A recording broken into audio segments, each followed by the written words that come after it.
Shifokor xatosi uchun kim javobgar bo'lishi kerak?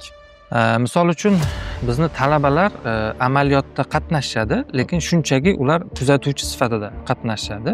Noto'g'ri davolab qo'ydi va o'sha bemorga qanaqadir zarar yetdi. Unga kim javob beradi? Xavflar va qonunchilik bor. AI ya'ni sun'iy intellekt tashxis qo'ydi, noto'g'ri tashxis qo'ydi va kim javobgar bo'ladi? Ko'pchilik xavfsiraydi, sun'iy intellekt bizni misol uchun kasbimizni egallab qo'yadimi, nima bo'ladi deb turib pul ishlaydi, qachonki odamlar kasal bo'lsa. Hech kim o'rta qatlamda qolib ketgisi kelmaydi. Bemorni holatini og'irlashtirishga olib kelsa yoki bemorni vafot etishiga olib kelsa, bu haligi jag'i shishib ketib, tishda nerv ochilib, pulpit deymiz. Balki O'zbekistonda ham tibbiyotni pulli qilish vaqti kelgandir.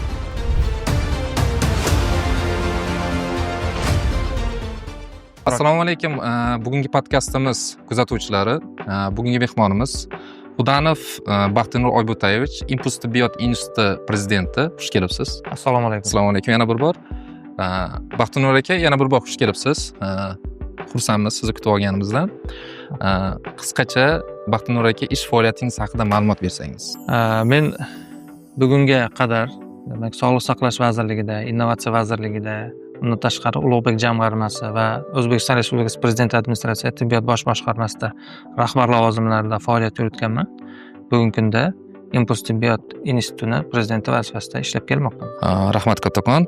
Portfoliongiz haqida tanishganimda siz Koreyaning eng nufuzli 3 institutdan biri Yonsei universitetining adjunkt professori, shu bilan birga Jahon sog'liqni saqlash tashkiloti raqamli tibbiyot bo'yicha maslahatchi lavozimida ishlagansiz. Umuman olganda ko'plab xalqaro tajribaga ega mutaxassis sifatida ularning tibbiyot va ta'lim tizimidagi nimalardan andoza qilib olishimiz mumkin va kerak? Bilasizmi, shu kungacha men turli xil vazifalarda ishlagan bo'lsam, turli xil davlatlarni, turli xil demak shu ta'lim muassasalari, oliy ta'lim muassasalari, tibbiyot yo'nalishi bo'yicha ularning tajribasini o'rganganmiz. Jumladan men o'zim o'sha doktorlik dissertatsiyamning bir qismini Heidelberg universiteti, ya'ni Germaniyaning Heidelberg universitetida amalga oshirganman va o'sha davrda ularni ta'lim jarayoni bilan ham qiziqishga harakat qilganman. Bitta narsa menga yoqqanki, ularda aytaylik o'sha stomatologiya yo'nalishi bo'yicha talabalar joriy baholashni shunaqa qilib amalga oshiryaptiki, ya'ni u talaba bilan savol-javob formatida emas, balki talabalar o'sha fantomlarda bemalol o'sha bemorlarni simulятsion usulda, ya'ni davolash orqali o'z amaliy ko'nikmalarini o'zlashtirayotganligi va shu bilan birga 70% amaliy ko'nikmani o'zlashtirgan talabani keyingi bosqichga, ya'ni imtihon bosqichiga qo'yib berilishi bo'yicha masalan bir farqlarni kuzatganmiz. Undan tashqari aytaylik, Koreyada ham o'sha Yonsei universitetida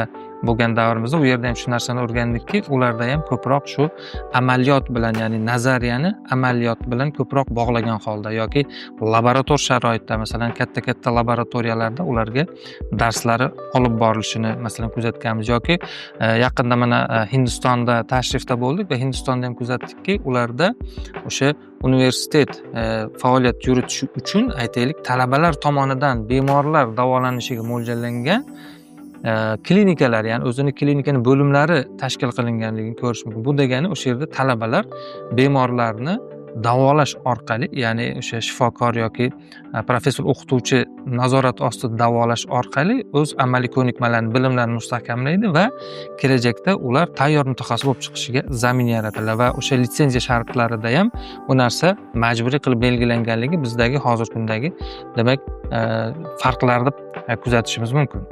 Bizda ham talabalarimiz axir qanaqadir praktika deymiz, amaliyotlarda qatnashadi-ku. Farqi qanday? Yana ham oddiyroq tushuntirsak. Misol uchun bizni talabalar amaliyotda qatnashadi, lekin shunchaki ular kuzatuvchi sifatida qatnashadi. Bu narsaning farqi bor. Aytaylik, ular o'sha xorijiy oliy ta'lim muassasasining talabalari davolashda qatnashadi, bizlarnikilar davolashda kuzatuvchi sifatida qatnashadi. Buni farqi shundaki, mana O'zbekiston Respublikasi fuqarolarning sog'liqni saqlash to'g'risida qonuni bor va u qonunni moddasi bor, ya'ni talabalar bu oliy ta'lim yoki o'rta maxsus demak ta'lim muassasalari talabalari davolash jarayonida, bemorlarni davolash jarayonida shifokor nazorat ostida qatnashishi mumkin. Faqat uni tartibini Sog'liqni saqlash vazirligi belgilaydi degan. Lekin hozirgi kunda shu tartib endi mana belgilanib, ya'ni men o'zim Sog'liqni saqlash vazirligi bilan hamkorlikda shu Sog'liqni vazirligida ishlagan davrimda ham buyruq loyihasi qilgan edik va buyruq loyihasidan keyin hozir Vazirlar Mahkamasi qaror loyihasiga aylantirganligidan xabarim bor va bu qaror agar loyihasi tasdiqlanib chiqadigan bo'lsa, ana endi bizda ham o'sha talabalarni bemorni davolash jarayonida ishtirokini, ya'ni huquqiy normativ hujjati paydo bo'ladi. Bugungacha talabalarimiz bemorni shunchaki tomosha qilishadi, oddiy qilib aytganda, shunchaki ko'rishadi, ya'ni uni ustozi uni davolayotganini ko'rib turadi. Lekin siz misol qilib tushuntiraman, aytaylik, mana haligi haydovchilik guvohnomasi olish uchun o'sha o'rganuvchilar mashinani boyagi instruktor bilan birgalikda haydab ko'radi, shaharga chiqib haydaydi, to'g'rimi? O'rgangandan keyin imtihon topshiradi va keyin mashina haydab ketadi. Biz talabalarning qo'liga amaliy ko'nikmani o'zlashtirish uchun hozirgi kunda simulятsion, masalan, aytaylik sharoitlar qilib beryapmiz, lekin qonunchilikda ko'zda tutilgan huquqiy normativ hujjat hali oxiriga yetmaganligi sababli turli xil o'sha aytaylik bosh vrachlar yoki shifokorlarga boradigan bo'lsa, uni huquqiy tomonidan xavfsiragan holda talabalarni bemorni davolanishiga masalan qo'yib bermaydi. Aytaylik, mana ilgari eshitasiz, yoshi katta masalan ustozlar ham aytadi, biz talabalik davrimizda appendisitni operatsiya qilganmiz, o'zimiz mustaqil qilganmiz yoki o'sha kechqurungi navbatchilikka turganmiz va bemorda bevosita ishlaganmiz deyishadi-da, u paytda o'sha demak ruxsat berilgan bo'lgan bo'lsa kerak. Hozirgi kunda bizga o'sha rasmiy ruxsat bo'lmaganligi uchun talaba bevosita bemorni davolashda ishtirok etishi chegaralangan, cheklangan. Shu nuqtai nazardan biz hozirgi kunda o'sha yuqori malakali shifokor tayyorlashimiz uchun ushbu demak qonun osti hujjatini tasdiqlanishi juda muhim deb hisoblayman. Demak, bu huquqiy tomondan to'sqinlik talabalarni o'zlashtirishiga ta'siri bor demoqchisiz, shundaymi? Albatta, chunki bu huquqiy normativ hujjat bo'lmaydigan bo'lsa, masalan, uni talaba aytaylik o'sha bemorni davoladi, masalan, davoladi, lekin noto'g'ri davolab qo'ydi va o'sha bemorga qanaqadir zarar yetdi. Unga kim javob beradi? Talaba hozirgi kunda unga javob berishi uchun u diplomi bo'lishi kerak. Diplomi bo'lmasa davolashda ishtirok eta olmaydi, lekin qonunda o'sha so'z yuritilgan boyagi tibbiyot xodimi nazorati ostida davolanishi va uni tartibini ishlab chiqilishi, o'sha tartib ishlab chiqilmaganligi uchun bu narsa hozirgi kunda huquqiy normativ hujjatlar bo'yicha ozgina muammoni keltirib chiqaryapti va shu nuqtai nazardan uni takomillashtirish va oxiriga yetkazish muhim. Ya'ni bu bo'yicha Sog'liqni saqlash vazirligi ishlayapti, buni o'zim xabarim bor.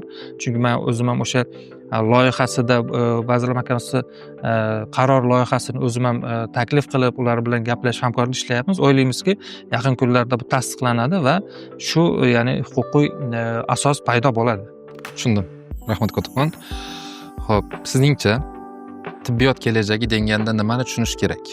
Bilasizmi, tibbiyot kelajagi deganda biz hozirgi kunda o'sha butun dunyoda rivojlanayotgan, oldinga yurayotgan sohalarni tasavvur qilamiz. Aytaylik, hozirgi kunda shu sun'iy intellekt yoki gen injeneriyasi deydi, yoki telemeditsina deyish mumkin, yoki turli xil yo'nalishlar, masalan, robotlar tomonidan operatsiyalar amalga oshirilishi, shular rivojlanib ketyapti-da. Masalan, o'zingiz ham internet tarmoqlarida o'qigan bo'lishingiz, yaqinda ham mana yuqori impact faktoriga ega bo'lgan, o'sha yuqori reytingga ega bo'lgan jurnallarda ma'lumotlar chiqdiki, hattoki shu masalan odamlarning tishi chiqmay qolgan bo'lsa, uni chiqarish mumkin bo'lgan yana dori vositalari yoki usullar ishlab chiqilayotganligi, ya'ni kelajakda aytaylik odamni tishini oldirib tashlagan bilan yana qaytadan tish o'stirib chiqarish texnologiyalari masalan, yoki sun'iy intellekt yordamida oldindan, ya'ni ancha barvaqt kasalliklarni aniqlash texnologiyalari ishlab chiqilayotganligi yoki telemeditsina xizmatlari, aytaylik, mana biz o'sha kelajakda ko'rib turibmizki, Marsga masalan insonlarni uchirish yoki masalan Oyga uchirish yoki boshqa planetalarga uchirish bo'yicha ham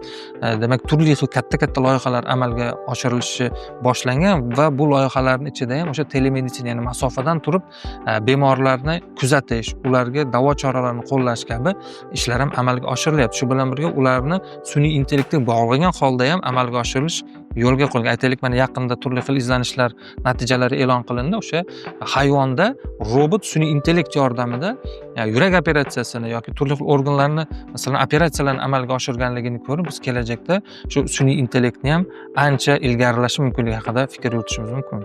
Tushunarli. AI, ya'ni sun'iy intellektni haqida keyingi savolim shu haqida edi. Yaxshi eslatib o'tdingiz. Keyingi savolim, 5-6 yildan keyin shifokorlar bugundan farqli o'laroq qanday ishlaydi? Ya'ni AI bilan birgalikda?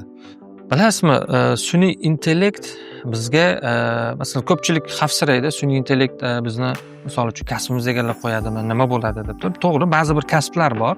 Sun'iy intellekt u kasbni to'liq egallaydi deb masalan xavotirlar bor. Aytaylik, mana dasturchilarni to'liq egallaydi degan xavotirlar bor edi, lekin yaqinda mana turli xil maqolalar chiqdi. Katta kompaniya, korporatsiyalar xorijdagi dasturchilarni bo'shatib yuborgani hozir qaytib olishni boshlabdi. Bu degani sun'iy intellekt to'liqligicha insonni vazifasini, ya'ni bajara oladigan ishlarni qila oladi degan taxmin o'zini balki oqlamadi. Qaysi ma'noda?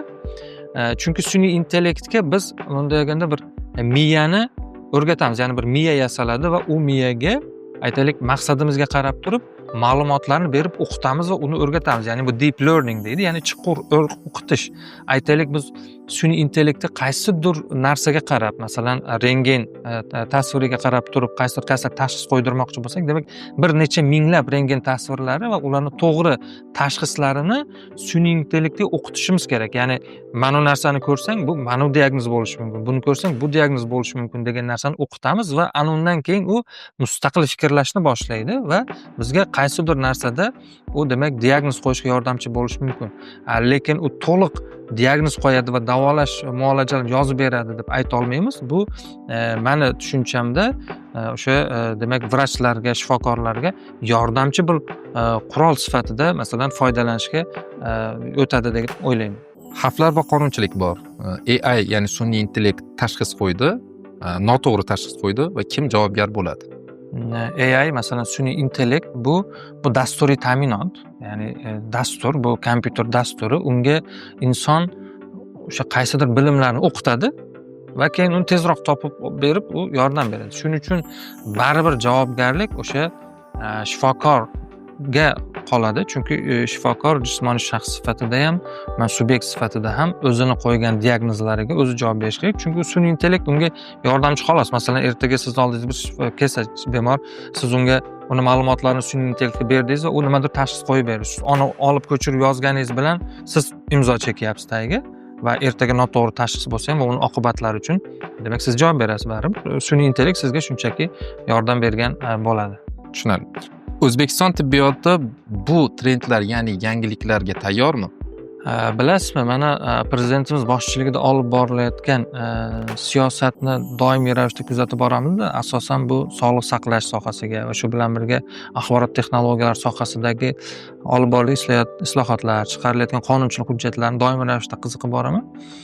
Chunki o'zim ham informatika olimpiadasida shu maktab, litseyda o'qigan davrlarda viloyat bosqichida birinchi o'rinni olib kelganman. Ya'ni axborot texnologiya yo'nalishi bo'yicha ham ancha demak ma'lumotim bor.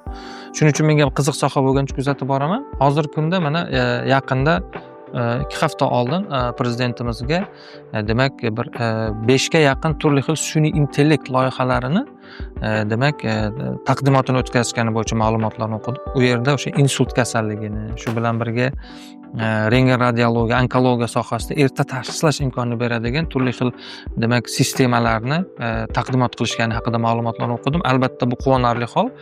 O'zim ham shu turli xil sun'iy intellekt yo'nalishida ishlaydigan dasturchilar kompaniyalari, tashkilotlarni, masalan, rahbarlarini, ularni demak jamoalarini taniyman va bu bo'yicha olib borilayotgan ishlar tahsinga loyiq. Shu bilan birga mana o'tgan oyda prezidentimizni tibbiyot xodimlari kuni munosabati bilan tibbiyot xodimlari bilan uchrashuvlarida ham shu raqamlashtirish, shu bilan birga sun'iy intellekt bo'yicha ham masalalar ko'tarildi va bizni demak o'sha tibbiyot sohasidagi xodimlarimiz, rahbar xodimlarimizni bu yo'nalishda qilayotgan ishlari va qo'shimcha vazifalar bo'yicha ham demak ancha masalalar belgilab berildi. Bu degani qanaqadir darajaga yetgan bo'lishimiz mumkin, lekin bu daraja hali demak rahbariyat tomonidan qoniqarli deb qabul qilingani yo'q va buni biz tan olishimiz kerak. Umuman sog'liqni saqlash vazirligi, umuman sog'liqni saqlash tizimida katta ishlar olib borilyapti. Bunga katta mablag'lar ajratilyapti. Shu bilan birga hali qilinadigan ishlar juda ko'p. Ya'ni biz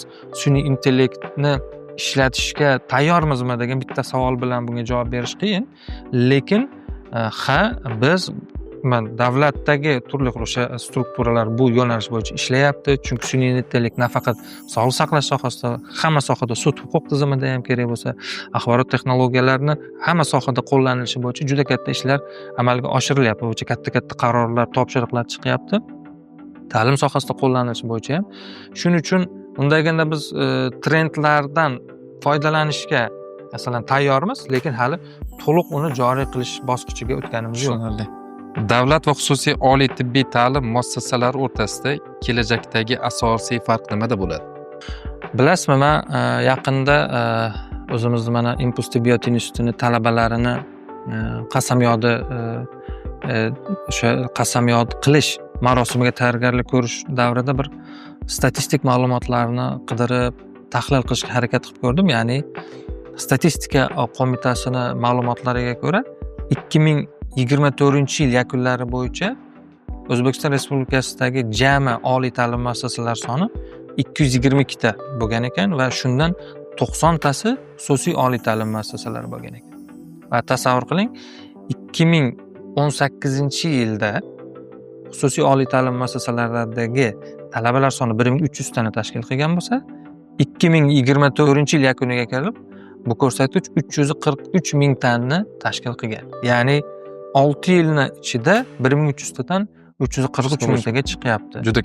Juda katta raqam. Ya'ni bu degani va hozirgi kunda ham masalan 222 ta demak bo'lgan bo'lsa, 90 tasi xususiy bo'ladigan bo'lsa, bu nimani anglatadiki, xususiy oliy ta'lim muassasalari jamiyatga, davlatga kadrlar tayyorlashdagi o'rnini, ya'ni beqiyosligini ko'rsatmoqda. Ya'ni bu bir tomondan bir-biri bilan raqobatchi sifatida emas, hamkorlikda ishlayotganligi va hamkorlikdagi demak olib borilayotgan ishlar. Ya'ni masalan biz o'zimiz ham Impuls tibbiyot sifatida turli xil davlat oliy ta'lim muassasalari bilan hamkorlik o'rnatganmiz va ular bilan raqobatchi sifatida emas, hamkor sifatida ishlab kelmoqdamiz. Undan tashqari xususiy oliy ta'lim muassasalarini boshqaruvi uni tashkil qilgan aytaylik yuqori turuvchi organi sifatida ta'sischilar kengashi, ya'ni ta'sischilar tomonidan boshqarilishi, ya'ni bu undaganda ruscha aytganda gibkiy deymiz, ya'ni moslashuvchan aytaylik bir tizimlar yarata olishligi yoki qanaqadir yangilikni o'zlari masalan qanaqadir mablag'lari, ya'ni to'g'ridan to'g'ri investitsiya evaziga tezroq joriy qilish imkoniyatlari bor. Yoki masalan xorijiy professor o'qituvchilarni ko'proq mablag' to'lab turib jalb qilish imkoniyatlari bor. Masalan, shu tomondan qaysidir yangiliklarni bu yerda joriy qilib, masalan, keyin natijalarida o'sha davlat oliy ta'lim muassasalari ham foydalanish mumkinligi variantlari bor. To'g'ri, aytishingiz mumkin, davlat oliy ta'lim muassasalariga ham masalan nima deydi, moliyaviy va akademik erkinlik berildi, to'g'ri, lekin ularni ham yuqori turuvchi masalan kuzatuv kengashlari bor, yuqori turuvchi vazirlik idoralari bor, bo'ysunuvdagi tashkilotlar bor.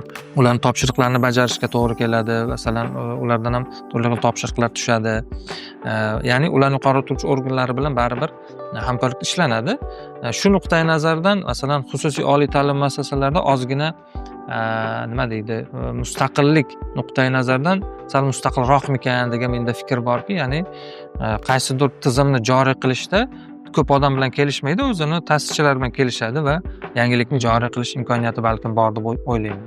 Endi oddiyroq men tushunishim bo'yicha yangiliklarni tez qo'llasak bo'ladi xususiyda va eksperiment maydonida qarasak bo'ladi, shundaymi? Menimcha shunaqa deb o'ylash mumkin.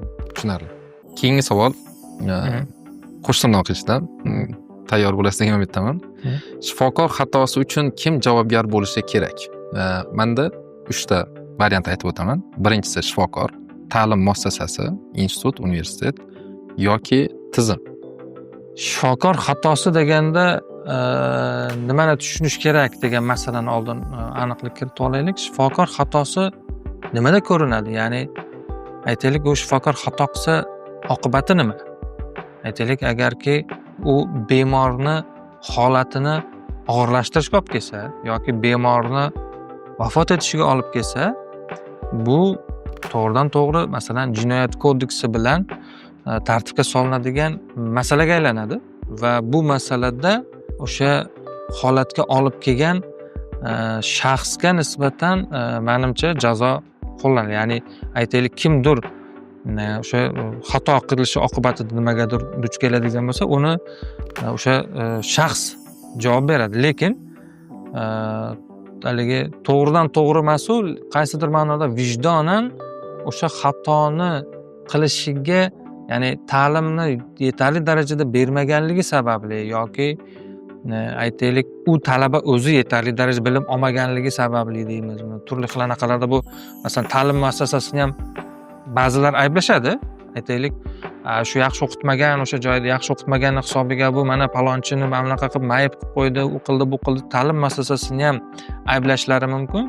Lekin men o'ylaymanki, ta'lim muassasasini bu yerda ayblagandan ko'ra ko'proq o'sha shifokor javob berish kerak deb o'ylayman. Vazirlik idorani bu yerda roli yo'q deb o'ylayman.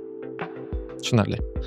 Har bir sohani qayta rekonstruksiya qilib, uni zamonaviylashtirib va kamchiliklarni to'g'irlash uchun avval eski xatolarni takrorlamasligimiz zarur. Klassik tibbiy ta'lim tizimi eskirib qolmadimi?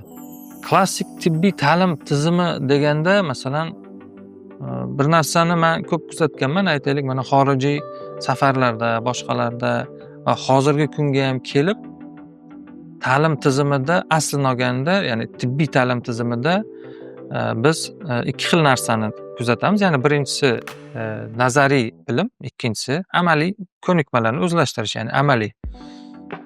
Bir necha yillik eski o'sha oliy demak tibbiy ta'lim muassasalarida xorijda bo'lgan joylarimiz yoki ularning muzeylariga kirganimizda ham bir narsani ko'ramizki, o'sha joyda ma'ruzalar o'tilgan va shifokorlar tomonidan bemorlarni davolash jarayonida o'sha talabalarning ishtiroki ta'minlangan va hozirgi kunda ham shu narsani amalga oshirish juda katta foyda beradi. Faqat mana yuqorida aytib o'tganimdek, uni amalga oshirishni ta'minlab beradigan huquqiy normativ hujjatlarni to'g'irlash biz uchun hozir muhimroq. Undan tashqari, hozirgi kunda mana yangi texnologiyalar chiqib ketdi. Aytaylik, simulятsion ta'lim. Masalan, bemorni siz aytaylik shpritsdagi ukol qilib ko'rishingiz mumkin yoki uni qanaqadir tug'ruq jarayonini qabul qilib ko'rish mumkin yoki bolani yig'layotganini eshitib unga tashxis qo'yish mumkin yoki birinchi tez tibbiy yordam ko'rsatishni simulятsion o'sha maneken deydi yoki mulyaj deydi yoki simulятsion uskunalarda amalga oshirib ko'rib, amaliy ko'nikmani qayta qilib ko'rish mumkin yoki ba'zi bir kasalliklar bor, ko'p ham uchraymaydi, lekin uni o'sha virtual bemor tizimlarida qilib ko'rish mumkin yoki VR ko'zoynaklar deymiz, 3 o'lchamli muhitda turli xil muolajani qilib ko'rish mumkin. Ya'ni bunda deganda klassik tizim bu to'xtab qolgani yo'q, bu dinamik o'zgarishda, ya'ni yordam sifatida, lekin umuman olib qaraganda baribir o'sha nazariya va amaliyotni uyg'unlikda olib borish yo'lida ketyapti. Faqatgina o'sha bosqichlarida, ya'ni nazariy, amaliy simulятsion ta'lim va undan keyin demak bemorda bevosita klinik jarayonni agar biz to'g'rilab beradigan bo'lsak, o'ylaymanki, bizda O'zbekistondagi oliy tibbiy ta'lim muassasalarida yetib chiqadigan kadrlar ya'ni yuqori raqobatbardosh kadr bo'la oladi. Tushunarli. Shu aytib o'tgan o'zgarish yoki tizimdagi o'zgarishlarni aynan Impuls tibbiyot institutida qo'llayapsizmi? Impuls tibbiyot institutida hozirgi kunda biz mana stomatologiya, pediatriya va davolash ishi yo'nalishlari bo'yicha demak talabalar ta'lim olayotgan bo'lsa, biz hozir stomatologiya yo'nalishi bo'yicha o'sha simulятsion ta'lim olib borish uchun fantom deyiladi.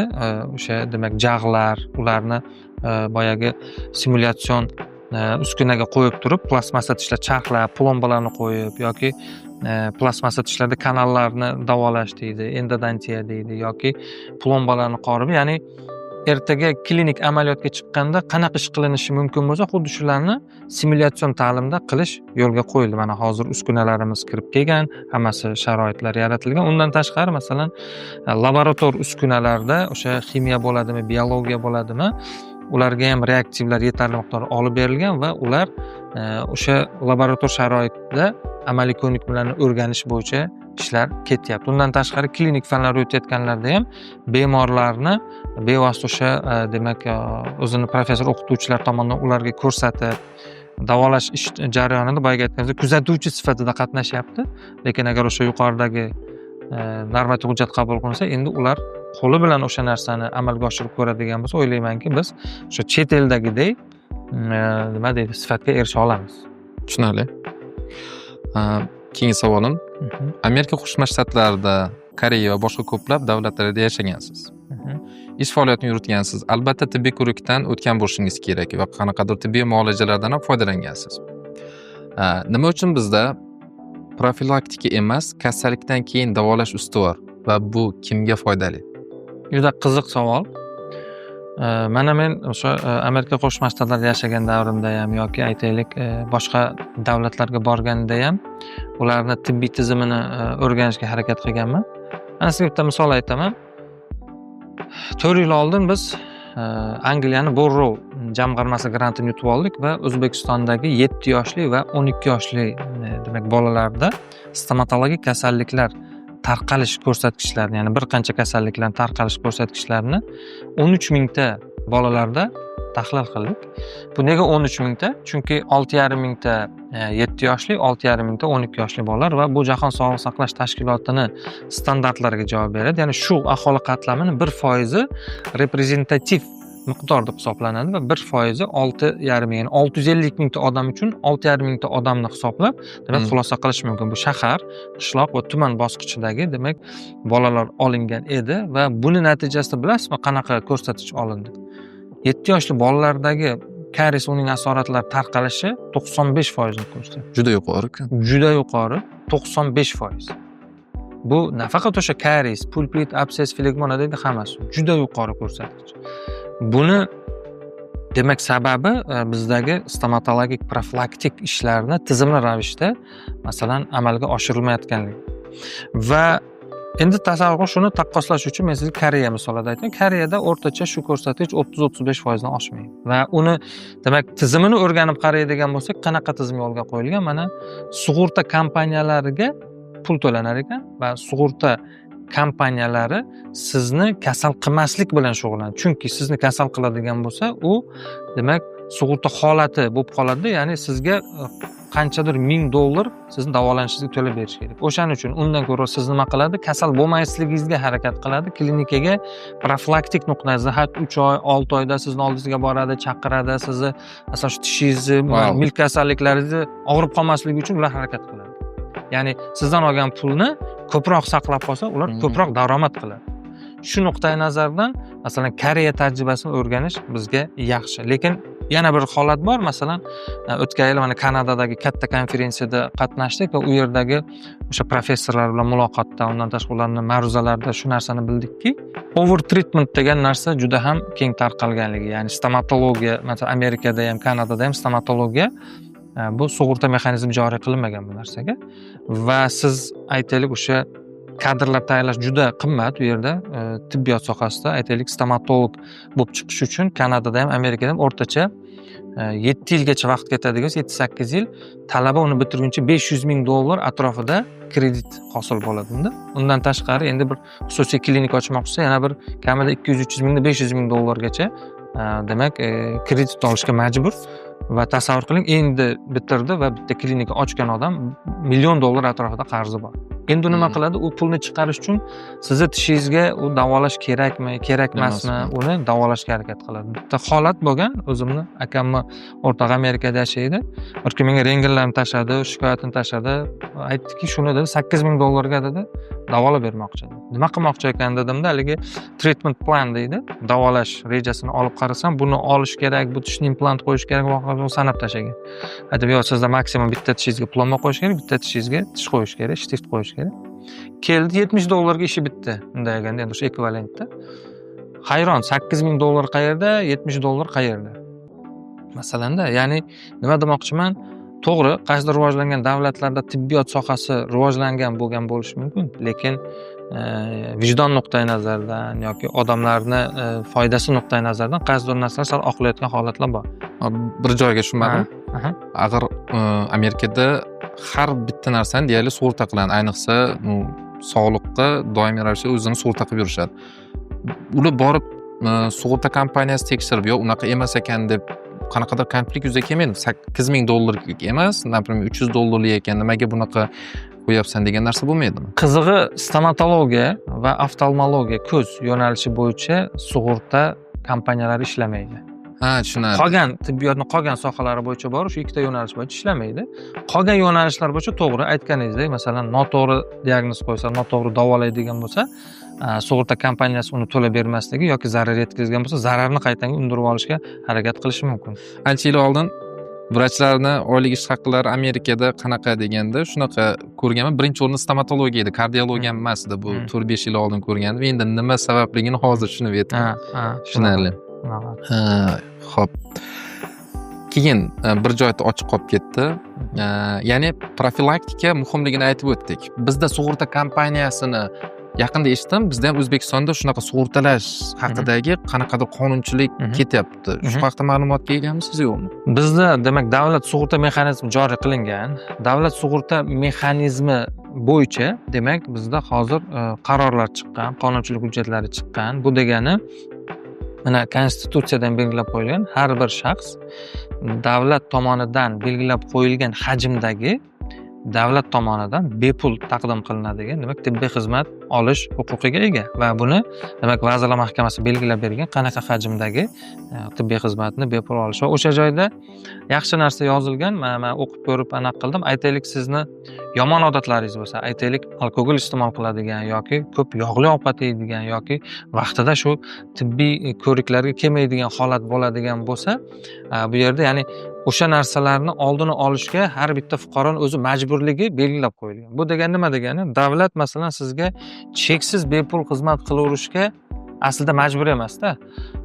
Ha, bo'lishi mumkin ekstrem holat deymiz, ya'ni shoshilinch holatlarda tez tibbiy yordam boshqa tekin, lekin aytaylik biz faqatgina aytaylik alkogol iste'mol qilib больницаga masalan shu shifoxonaga murojaat qilaversak yoki yog'li ovqat yeb turib yuragimizni nima qilib qo'yadigan bo'lsak, unda davlatni baribir byudjet puli qayerdan shakllanadi? U o'sha aholini to'layotgan soliqlaridan shakllanadi, turli xil bojlardan shakllanadi. Ya'ni uni cheksiz darajada unga sarflash bu to'g'ri bo'lmaydi. Shuning uchun biz o'zimiz ham sog'lig'imizga o'zimiz mas'ul bo'lgan bu mas'ul sifatida o'zimiz ham qarashimiz kerak. Masalan, jismoniy faollikni rag'batlantirish bo'yicha ham turli xil masalan qonun hujjatlari chiqyapti.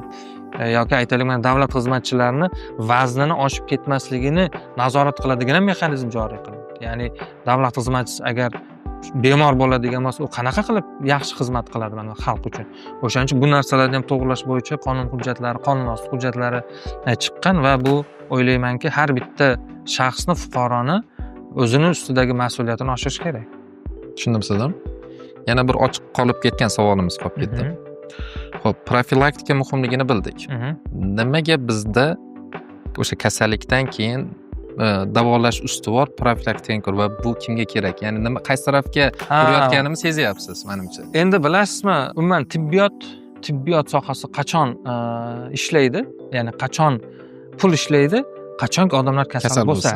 Chunki kasal bo'lsa shifokor oylik oladi, kimdir kasal bo'lsa odamlar aptekachilar, ya'ni dorixonachilar dori sotadi va hokazo. Ya'ni sizni kasal bo'lishingiz bundaganda ko'pchilik uchun daromad manbai aslida. To'g'ri. Shuning uchun mana prezidentimizni ham aytaylik nutqlarida boya aytdimmi, ko'p kuzataman, nutqlarida profilaktika bilan shug'ullanilmayotganligini, ya'ni profilaktika yetarli shug'ullanilmayotganligini ko'p urg'u berib o'tadilar. Men o'ylaymanki, bu yerda o'sha profilaktika bilan shug'ullanish uchun birinchi navbatda o'sha har bitta yo'nalish bo'yicha bizning qo'limizda ma'lumotlar bo'lishi kerak. Mana misol uchun biz o'sha yuqorida aytib o'tdik, 13 mingta odamning ma'lumotini yig'dik. Xuddi shunaqa har bitta kasallik yo'nalishida yetarli darajada epidemiologik tadqiqotlar o'tkazib, ma'lumotlar yig'ib olinsa, uni sabablari aniqlangandan keyin endi profilaktika bilan shug'ullanishi uchun o'sha tizim yaratilishi va u tizimni rag'batlantirilishi menimcha muhimda. Masalan, o'zi davolash ishlari bilan shug'ullanayotgan vrachga, "Yo'q, sen buni qilma, bor undan ko'ra profilaktika qilgin" desa, bo'ylaydi, meni daromadim kesilib qoladi-ku deydi. Masalan, men stomatologiya fakulteti talab leksiya o'qiyman. Profilaktik stomatolog profilaktikasi fanidan. Ularga leksiya o'qisam, ma'ruz o'qisam aytadiki, "Domla, siz bizga profilaktika qil deyapsiz. Biz ertaga kasallikni to'xtatib qo'ysak, bizga kasal kelmasa qanaqa kun ko'ramiz" degan savol beradi-da. Men aytamanki, savol aslida. To'g'ri savol. Men aytaman, "Хорошо, xo'p, yaxshi." Masalan, mana Yaponiyani misol qilib keltiraman. Masalan, yoki Koreya, farqi yo'q. Aytaylik, Yaponiyada har 10 mingta aholiga stomatologlar soni o'rtacha 10 taga to'g'ri keladi. 10 ta. Koreyada ham 7-8 ta to'g'ri keladi. Lekin o'sha joyda ham stomatologlar yaxshi kun ko'radi va ulardagi kasalliklar tarqalishi boyaga 30% dan oshmaydi. Tasavvur qiling, 70% odam tishida karies yo'q. 10 mingta odamdan masalan, o'sha 3 mingtasida karies bor, ha? O'sha 3 mingta uchun ham 10 ta odam ishlayapti. Bizda esa har 10 mingta odamga stomatologlar soni o'rtacha 2-2,5 tani tashkil qiladi. Ha, soni ozmi bizda? Bizda stomatologlar soni ham oz. Birinchidan stomatolog soni oz, ya'ni bizda o'sayotgan aholi. Kasallikni soni ham ko'p. Kasallik soni ham ko'p. Ha, tushundim. Stomatolog soni ham kam va endi bizni stomatolog asosan nima bilan shug'ullanyapti hozir? Haligi jag'i shishib ketib, tishni nerv ochilib, pulpit deymiz. Haligi dabdalasi chiqqandan keyin keladi. bo'ldi. Uni tishini nervini oladi, undan keyin plomba qo'yadi, ustiga tish qo'yadi, implant qo'yadi va hokazo. Ya'ni qiyin kompleks holatlar bilan shug'ullanyapti. Ulardagilar nima qiladi? Maksimum karies davolashi mumkin. Boyagi tishni nervini oladigan kasalliklar juda kamayib ketganda. Tasavvur qiling, mana men misol uchun 2 yil oldin Niderlandiyaga xizmat safari bilan bordim va u yerda universitetni professorlar bilan gaplashyapman. Ular aytayapti: O'zbekistonga biz talabalarni yuborib o'sha yerda malaka va amaliyotni o'tkazish imkoniyatimiz bormi deyapti. Aytaman, nega?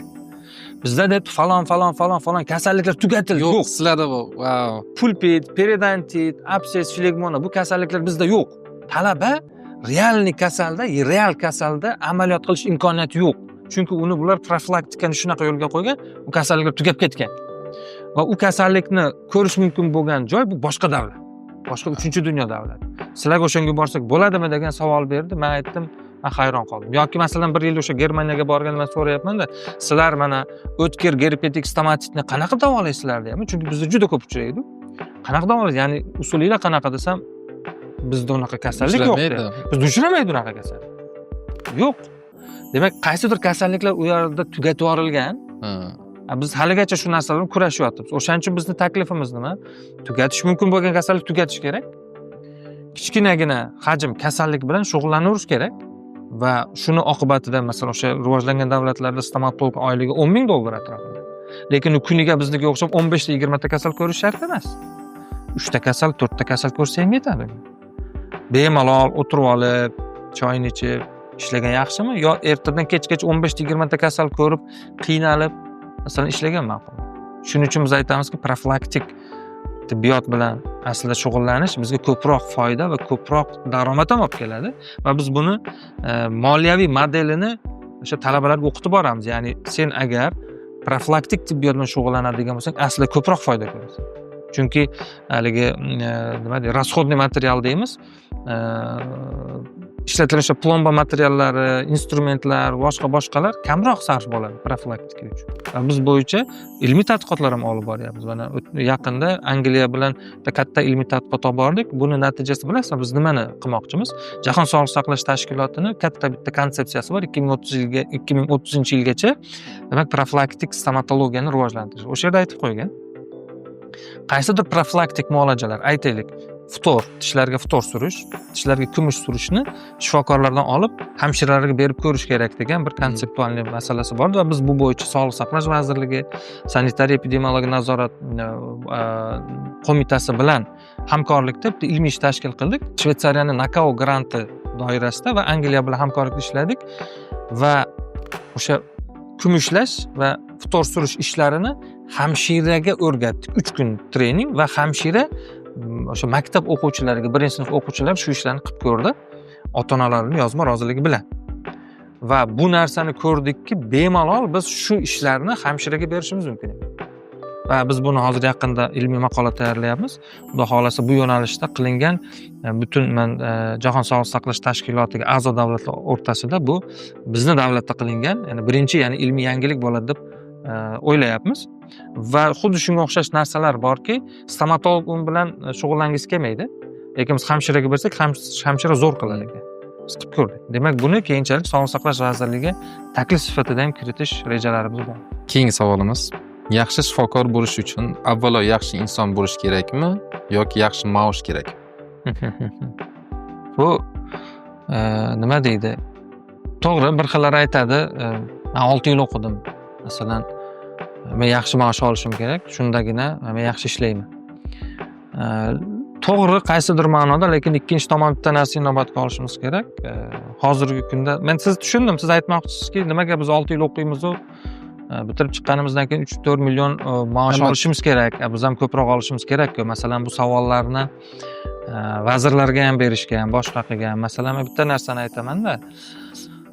O'sha davlat tibbiyot muassasalaridagi ishlaydigan xodimlar, demak, davlat byudjetidan oylik oladigan bo'lgandan keyin davlat byudjeti qayerdan shakllanadi? Davlat byudjeti siz bilan men soliqlarimizdan, turli xil bojlardan, boshqa demak to'lov, majburiy to'lovlardan shakllanadi va uni birdaniga katta miqdorda oshirish o'zi emas, ya'ni oson ish emas. Lekin shu bilan birga rag'batlantirish nuqtai nazaridan mana turli xil boya aytdim-ku, prezidentimiz qarorlari yoki hukumat qarorlari chiqyaptiki, aytaylik, qishloq joylariga borib ishlaydigan shifokorlarga oyligiga 100% gacha demak moddiy rag'batlantirish yoki qo'shimcha ustamalar to'lab berish tizimlari joriy qilinyapti yoki ularni aytaylik, ularga turli xil uy-joylar kreditlarni 0 tarif stavkalarida berish yoki uzoq muddatli kreditlar berish, arzon ya'ni.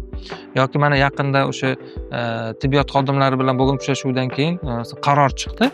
U qarorda nima belgilandi? Masalan, siz agar ilm-fan bilan shug'ullanayotgan bo'lsangiz, Scopus yoki Web of Science bazalaridagi jurnallarda maqola chiqarsangiz, uni pulini tibbiyot muassasasi to'lab berishi kabi masalalar yoki yiliga bir marta yuqori texnologik operatsiyalardan foydalanish mumkinligi haqida tibbiyot sohasi xodimlariga turli xil imtiyozlar berilishi joriy qilina boshlandi. Bu ham juda katta qadam deb hisoblayman. Nimaga? Chunki hozirgi kungacha tibbiyot sohasi xodimlarini o'zi borib, masalan, qanaqadir imtiyozlar bilan tibbiy xizmat olish imkoniyati yo'q. Masalan, men Sog'liqni saqlash vazirligi ishlaganini aytganman.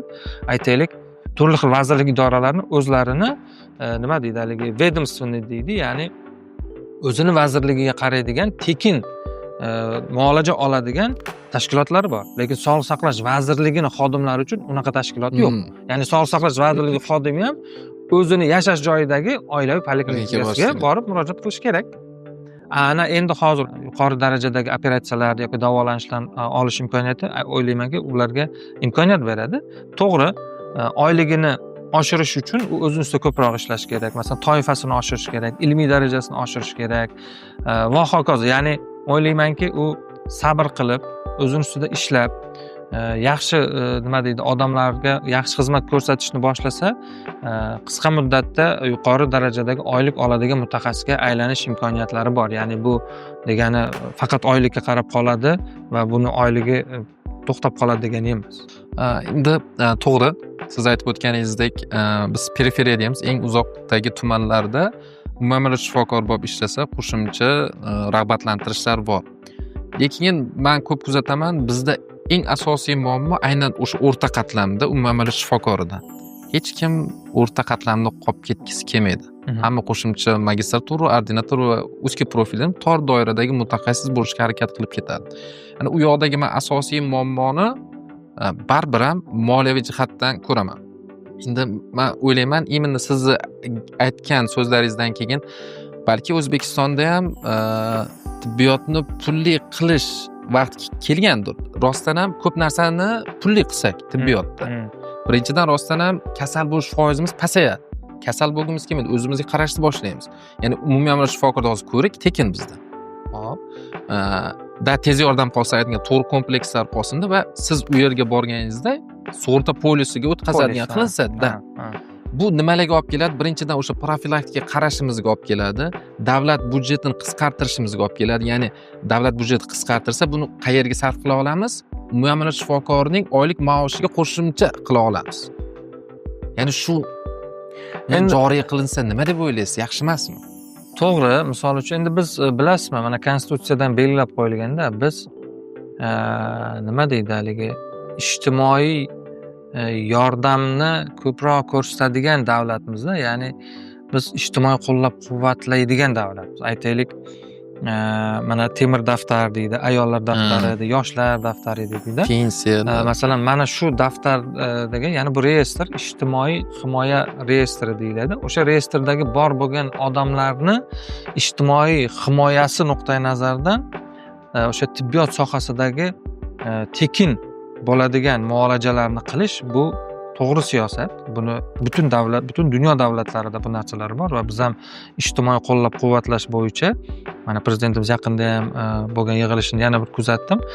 Ijtimoiy qo'llab-quvvatlash bo'yicha katta-katta ishlar qilinyapti. Ya'ni aytaylik, kimdir nogironligi bor, kimdir boyagidek boquvchisini yo'qotgan, kimdir masalan turmush o'rtog'ini yo'qotgan, va hokazo, kimdir ota-onasini yo'qotgan, har xil holat bo'lishi mumkin. Ularni qo'llab-quvvatlash uchun shu tibbiyot sohasida ham ularga sug'urta jamg'armasi tomonidan ularni davolashni to'lab berish bu to'g'ri. Lekin siz aytgandek, agar shu reyestrga kirmaydigan bo'lsa, hozirgi kunda bu faqatgina birlamchi tibbiyot tekin.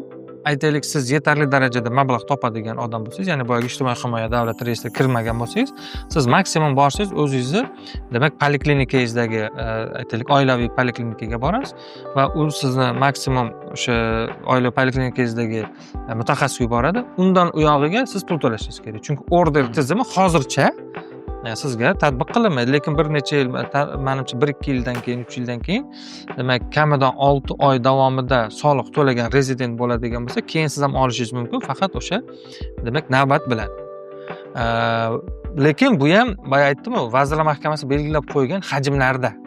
O'tib ketmasligi kerak. Shu hajmlarda, bu hajmga belgilab berishadi. Aytaylik, birlamchi tizimda mana bu narsalarni qoplab beramiz, ikkilamchi tizimda bu, uchlamchi tizimda bu va o'sha Vazirlar Mahkamasi belgilab bergan hajm, o'sha siz aytgandek, Moliya vazirligi tomonidan tibbiyot sohasiga ajratilgan mablag'lar doirasida amalga oshiriladi. Agar biz pulimiz, misol uchun, boyagidek yetmaydigan bo'lsa yoki buni bu yoqqa tashlab oylikka o'tkazish, boshqa qilish masalalari, bu o'ylaymanki, bu dinamik jarayon, ya'ni o'sha hukumatimiz yoki Sog'liqni saqlash vazirligi va hokazo bular bu narsani baribir tahlil qilib boradi.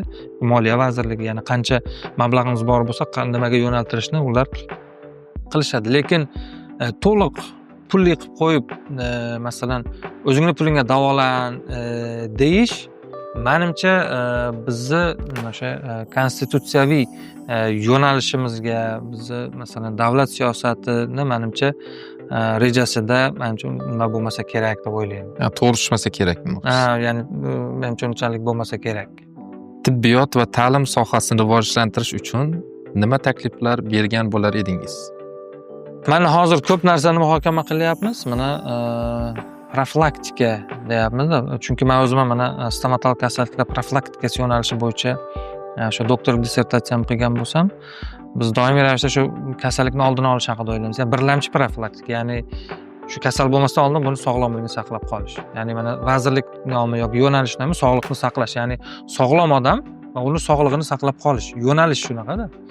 Shuning uchun men o'ylaymanki, shunaqangi bir bu mexanizm qilish kerakki, birlamchi profilaktika birinchi o'ringa chiqishi kerak.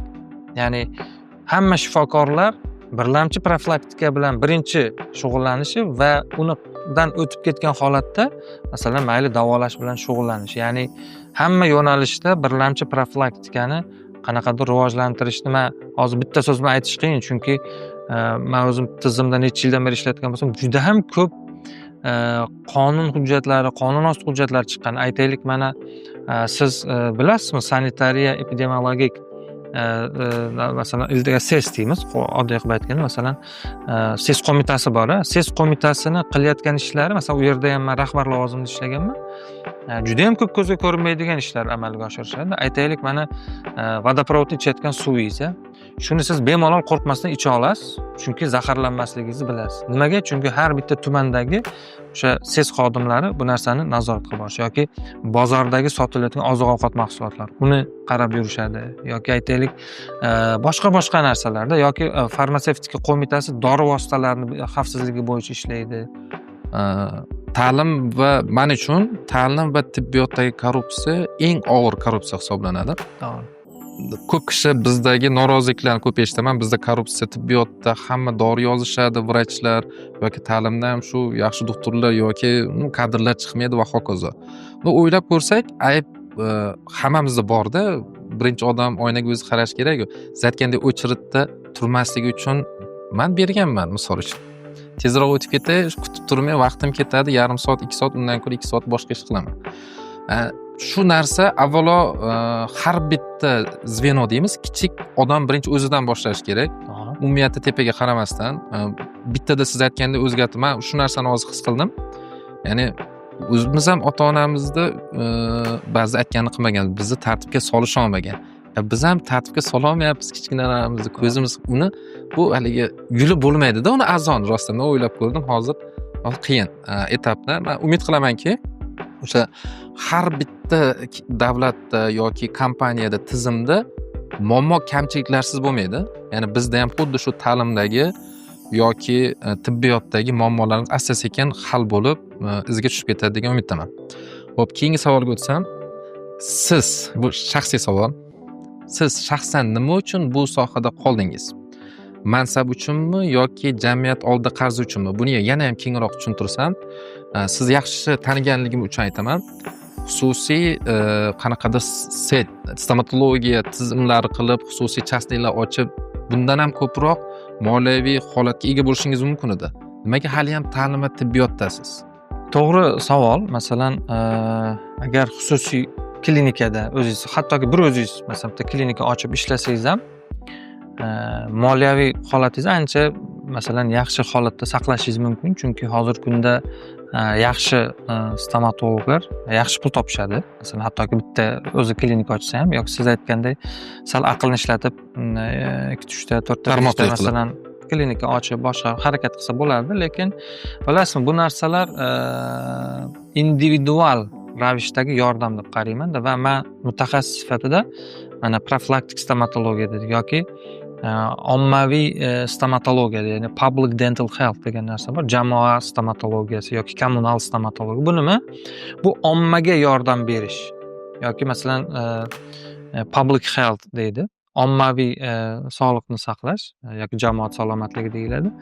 Shu yo'nalishdagi men qiziqishim bor. Ya'ni men bitta odamni davolaydigan bo'lsam, bitta odamga yordam beraman. Lekin agar tizimda qanaqadir yaxshi o'zgarishlar qiladigan bo'lsak, 1000 ta odamni davolagan bilan teng, ya'ni minglab odamga foydamiz tegishi mumkin. Shu o'rinda yana aytishim kerak, masalan, shu bir necha yillar oldin, 10 yildan oldin, taxminan 10 yillar oldin shu hozirgi vazirimiz asl bilganlar shu payti Sog'liqni saqlash vaziri birinchi o'rinbosari edi. Bizni Davlat boshqaruv akademiyasiga magistraturaga taklif qilib bir yig'ilish qilganda aytganlarki, klinisist soni ko'p.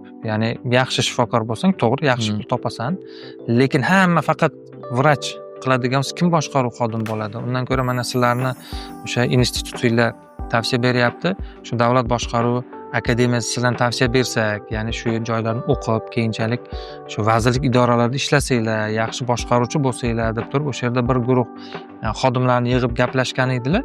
Keyinchalik to'g'ri biz masalan davlat boshqaruv akademiyasida o'qimadik, lekin shu davlat boshqaruvi tizimida, o'sha Sog'liqni saqlash vazirligida ham rahbar xodim sifatida, innovatsiya vazirligida rahbar xodim sifatida, boshqa tashkilotlarda ishladik va o'zimizni xizmatimizni qildik qo'ldan kelgancha va hozir ham masalan xususiy sektorda ishlayapmiz, lekin men o'ylaymanki, davlat uchun baribir biz foydamiz tegyapti. Albatta. Va keyinchalik ham foydamiz tegishiga harakat qilamiz baribir.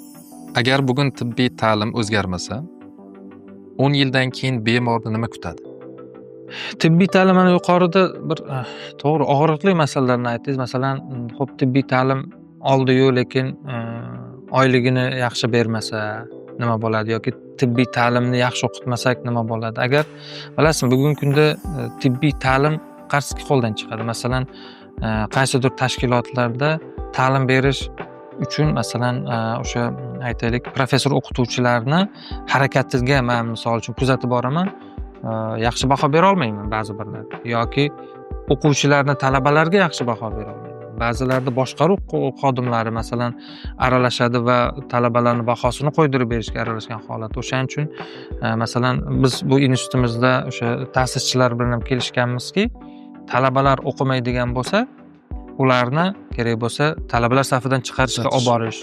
Kim aralashgan taqdirda ham uni bahosini qo'yib bermaslik, bilimi bo'lmasa. Chunki ertaga 10 yildan keyin o'sha talaba shifokor bo'lganda uni qo'liga o'zingiz tushishingiz mumkin, siz bilan men tushishim mumkin va ular masalan bizni yomon holatga solib qo'yishi mumkin. Shuning uchun agar hozirgi kundagi o'zgarishlarni yaxshi tomonga yo'naltirmasak, biz unchalik yaxshi holatda bo'lmaymiz. Chunki mana hozirgi kunda o'zingiz ham mana yuqorida aytib o'tdingiz, oyligi kamligi nuqtai nazaridan turli xil dori kompaniyalarini dorisini yozib berib, haligi ulardan bonus pullari olish orqali bemorlarga jabr qilish holatlari. Masalan, oddiy misol aytaman, bir kun endi qaysi tashkilotligini aytmayman, respublika tashkilotiga men o'zim bemor sifatida murojaat qildim va u yerga endi o'sha tanish bitta shifokor orqali bordim. Menga ko'p analiz yozmadi, bir ikkitami analiz yozdi. Shu bilan endi tashxis qo'yib davolashni gaplashib turibmiz. Bu yoqda haligi navbat kutib o'tirgan bir bemor qo'lidagi qog'ozni ko'rsatyapti, bir 12 xil, 14 xil analiz, tahlil yozgan, 1 milliondan ortiq pul to'layapti. Kulyapti-da, bu deyapti 1 millionga menga tahlil qildiryapti. Dorisi qancha? Endi Davolash buni qancha bo'ladi? bunaqa tahlil natijasi bilan balki o'zim ham diagnoz qo'yib qo'ysam kerak o'zimga deb kulyapti-da. Bu 1 millionlik analiz haqiqatda ham kerak bo'lmasa kerak. Lekin u yerda tizim shunaqa qilinganki, siz shifokor sifatida haligi laboratoriyaga yuborgan tahlilingiz orqasidan ham sizga bonus keladi. Bu yoqdan ham bonus keladi, bu yoqdan ham bonus keladi. Masalan, yoki shunday narsalar bor, uni yashirish kerak emas. Aytaylik, qaysidir rentgen uskunasiga, MRT, MCGTga yuborsangiz bonus keladi. Dori olishga yozib bersangiz bonus keladi va shunaqa qilib biz bemorlarni qiynab qo'yayotgan. Mana yaqinda qonunchilik hujjati qabul qilindi. Hozir internetlarda ham trendga chiqib ketdi. Bir xillar haligi hater deymiz, uni ataylab turib, uni yomon ko'rsatish, hukumatni yoki masalan siyosatni yomon ko'rsatish uchun mana endi biz analgin ham ola olmaymizmi, aspirin ham ola olmaymizmi deb yozyapti bir xil blogerlar. Yo'q, og'aynilar, bunaqa narsa yo'q. Biz o'zi shunchalik qiyin holatga kelib qoldikki, ya'ni antibiotikni ovqat yeganda yey boshladik. Xuddi shunday. Antibiotikdan demak noto'g'ri foydalanish ertaga bizni organizmimizda turli xil mikrobakteriyalar yashaydi.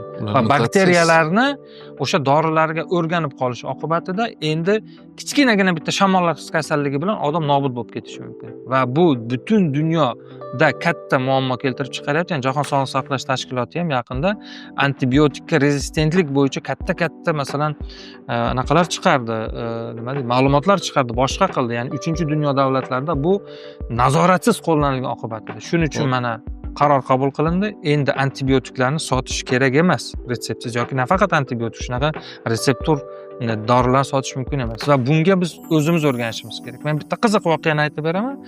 Bir yil Angliyadaman, men o'zim xohladim shu tish pastasini tarkibida ftor konsentratsiyasi mana standart sotiladigani 1450 promille bo'ladi ftor konsentratsiyasi. Endi 5000 promilleligi bor. U yuqori konsentratsiya, ya'ni kariesga moyilligi yuqori bo'lgan odamlarga u beriladi. Angliyada men bitta aptekaga kirdim, dorixonaga. Men aytib, shunaqa 5000 promillelik borim bor. Hadi bitta bering, men stomatolog professorman, talabalarga ko'rsatishim uchun. Menga de retsept bering dedi. Men aytdim, men retseptim yo'q dedim. Unda dedi stomatologligingizda dedi litsenziyangiz bormi dedi. Ama O'zbekistonda stomatologman. Yo'q dedi. Angliyaning stomatologi bo'lsangiz, anaqa litsenziya ko'rsating, beraman dedi. U ham yo'q dedim. Unda sota olmayman sizga. Wow. Keyin men aytdimki, o'zi bir Hindistonlik o'sha yerda anaqa, men aytdimki, sizga dedim, bu nazorat kuchlimi buni? Menga bitta sotsangiz nima bo'ladi? Ana elektron tiziminglar bormi? Boya retsept men sizga bersam, siz elektron tizim kiritasizmi desam, aytdiki, yo'q dedi, bizda elektron tizim ham yo'q dedi. U retseptingizni dedi, men shunchaki qo'yib qo'yaman dedi. Sotishim uchun ruxsat meni hech kim tekshirmaydi deyapti. Lekin deyapti, qonun shunaqa. Men qonunni aylanib o'ta olmayman. Men fuqaro sifatida qonunlarga amal qilishim kerak dedi. Ya'ni na elektron tizimi yo'q ekan, na uni birov nazorat qilmas ekan, lekin u qonunga bo'ysunishini menga shu gapni gapirgandan keyin men qo'l ko'tardim, uzr dedim, chiqib ketdim. Ya'ni odamlarni fikridagi tushunchalar ham to'g'ri ma'noda shakllanishi kerak-da. Tushunarli. Impuls tibbiyot institutini 5 yildan keyin qanday ko'ryapsiz? Impuls tibbiyot institutini rivojlantirish konsepsiyasi hozir muhokamada. Bilasizmi, biz qanaqa ko'rmoqchimiz? Ya'ni bir 10 yillar oldin bir fikrlaganmizda, hozirgi kunda xorijga bizda ancha demak muhojir deydi yoki aytaylik ishchilar xorijga borib turib, masalan, oddiyroq ishlarda ishlashyapti. Men o'sha payt aytgan edimda, butun dunyoga shifokor kerak. Va o'sha butun dunyoga shifokor tayyorlaydigan oliy ta'lim muassasasini O'zbekistonda ochish va dunyoga shifokorlarni eksport qilish kerak degan fikrim bo'lgan.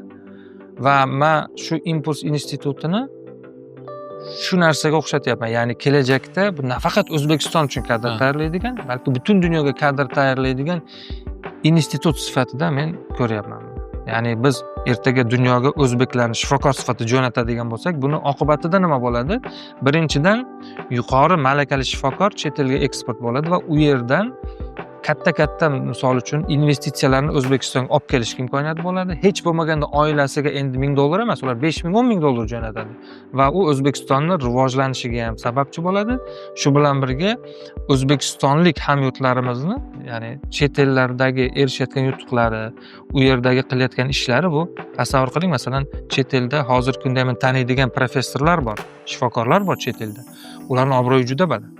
Ularni men o'zimni bitta yaqin og'aynim, masalan, hozir Amerikada USML imtihonlarini topshirib, masalan, ancha qildi. Hozir katta shifokor, uni masalan siz hozir bu yerga $15000 berib, oylik qilib ham olib kela olmaysiz. U juda ham yaxshi anaqa qilgan, lekin o'shalardan konsultatsiya olib, masalan, ular bilan hamkorlik qilish mumkin. Shuning uchun o'ylaymanki, biz shunaqa darajaga chiqishimiz kerak. 5 yil ichida chiqa olamiz, shundaymi? Yaxshi niyat. Yaxshi niyat. Oxirgi savolim. Agar siz hozir tibbiyot talabalariga bitta gap ayta olsangiz, u qanday bo'lar edi? Men bitta gap aytish mumkin bo'lsa, men o'ylardimki, talabalar vaqtini behuda sarflamasdan shu nazariy va amaliy bilimlarini birlashtirib, faqatgina shunga harakat qilish kerak, boshqa ishni yig'ishtirish kerak deb o'ylayman. Ya'ni vaqtni behuda sarflamasdan shu amaliyat va nazariyani birlashtirib, bilim olishga harakat qilish kerak va insoniyatga xizmat qilishni fikrida bo'lish kerak-da. Baxtiyor aka, tashrifingiz uchun kattakon rahmat. Juda ham xursand bo'ldik. Oxirgi so'zingiz.